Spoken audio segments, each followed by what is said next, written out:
മഹാരാഷ്ട്രയിൽ കോവിഡ് കേസുകൾ വർദ്ധിക്കുന്നത് ആശങ്ക പടർത്തുന്നു.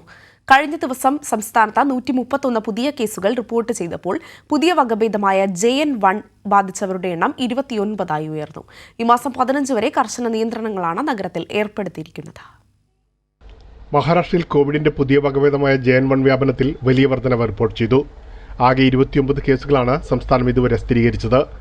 അതേസമയം സംസ്ഥാനത്ത് COVID-19 ബാധിച്ച 131 പുതിയ കേസുകൾ കൂടി കഴിഞ്ഞ ദിവസം റിപ്പോർട്ട് ചെയ്തു. മഹാരാഷ്ട്രയിൽ ശനിയാഴ്ച വരെ കോവിഡിന്റെ പുതിയ വകഭേദമായ JN1ന്റെ 10 കേസുകളായിരുന്നു റിപ്പോർട്ട് ചെയ്തിരുന്നത്. പുതിയ 19 കേസുകൾ കൂടി സ്ഥിരീകരിച്ചതോടെയാണ് പുതിയ വകഭേദമായ JN1 ബാധിച്ചവരുടെ എണ്ണം 29 ഉയർന്നത്. ഈ മാസം 15 വരെ കർശന നിയന്ത്രണങ്ങളാണ് നഗരത്തിൽ ഏർപ്പെടുത്തിയിരിക്കുന്നത്. ജാഗ്രത വേണമെന്നും പൊതുയിടങ്ങളിൽ മാസ്ക് നിർബന്ധമാക്കണമെന്നും അധികൃതർ മുന്നറിയിപ്പ് നൽകിയിട്ടുണ്ട്. മഹാരാഷ്ട്രയിൽ പൂനെയിലാണ് ഏറ്റവും കൂടുതൽ കേസുകൾ റിപ്പോർട്ട് ചെയ്തിരിക്കുന്നത്. മരണങ്ങളൊന്നും റിപ്പോർട്ട് ചെയ്തിട്ടില്ല. 60 വയസ്സിന് മുകളിലുള്ള വ്യക്തികളിലാണ് കൂടുതലായും രോഗബാധ സ്ഥിരീകരിച്ചിട്ടുള്ളത്. പ്രേംലാൽ, കൈലി ന്യൂസ്, മുംബൈ.